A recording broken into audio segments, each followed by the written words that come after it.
Hello mga Vevs! So for today's video, pupunta po ako sa may San Fernando, Pampanga para i-meet ang mga dati kong katrabaho sa may URC Pampanga.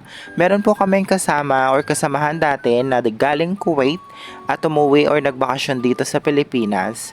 So nagkandak po siya ng get-together party sa isang private resort sa may Pampanga. Maaga po ako nakadating sa may San Fernando pero may isa po akong kasama dati na nag-invite na mag-lunch na sa kanila, si Ate Merly.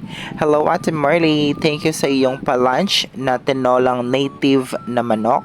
Napakalambot ng pagkaluto. So after namin kumain or nag-lunch, nagpahinga lang kami tsaka konting chika sa bahay nila Ate Merly. After namin nagchikahan, pumunta na kami sa may venue sa may Del Carmen Asican Private Resort. Heto si Mama Gayab, siya yung punong abala namin sa araw na yon. At